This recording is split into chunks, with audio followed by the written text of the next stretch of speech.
মৌমিতা সুস্বাদু চ্যানেলে আপনাদের সবাইকে স্বাগত। আজ আমি এক অতি পরিচিত সুস্বাদু পূর্ববঙ্গীয় রান্নার রেসিপি আপনাদের সাথে শেয়ার করছি। আসুন দেখে নিই। আজ বানাচ্ছি মাছের তেলের তরকারি।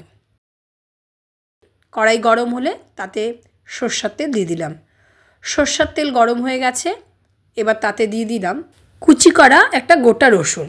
রসুনটা ভাজা হলে তাতে আমি দিয়ে দিচ্ছি দুটো মিডিয়াম সাইজের পেঁয়াজের কুচি।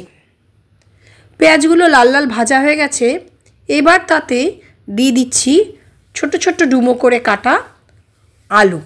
এই আলুগুলো সাইজ এমন হবে আমরা আলুর চচ্চড়ি করি সেই ঠিক আলু চচ্চড়ি সাইজের, আর ঠিক ওই রকমই টুকরো করে কাটা বেগুন।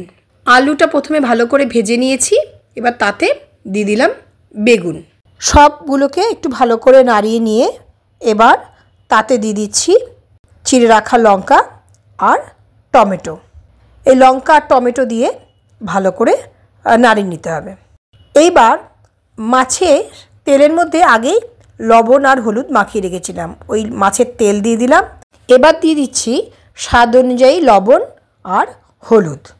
সমস্ত কিছু দিয়ে এবার ভালো করে নাড়িয়ে নেব। একটু নাড়িয়ে নিয়েই আমি একটা ঢাকনা দিয়ে ঢেকে দিলাম। এই রান্নাটা কিন্তু আমি ঢাকা চাপা দিয়েই করব। এখানে এক্সট্রা করে কোনো জল ইউজ করব না। এই মাছের তেল আর সবজি থেকে যে জল বেরোবে তাতেই সমস্ত রান্নাটা হয়ে যাবে।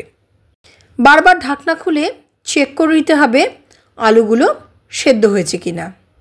আর আরেকটা কথা, এখানে আমি 4টে আলু নিয়েছিলাম, আর আমার এখানে 100 গ্রাম তেল মাছের তেল আছে, তাতে 4টে আলু আর 3টে বড় সাইজের বেগুন নিয়ে নিয়েছিলাম।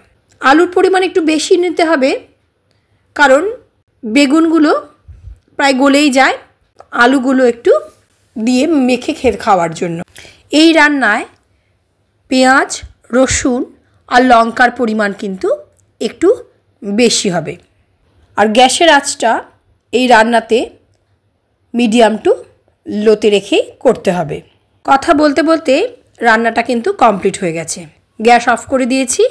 এবার তরকারিটা একটা সার্ভিং বলে তুলে নিলাম। দেখুন মাছের তেল থেকে কতটা তেল বেরিয়েছে। তৈরি হয়ে গেল মাছের তেলের তরকারি। গরম গরম ভাতের সাথে পরিবেশন করুন সুস্বাদু মাছের তেলের তরকারি। আমার ভিডিওটি ভালো লাগলে লাইক, শেয়ার এবং সাবস্ক্রাইব করতে ভুলবেন না।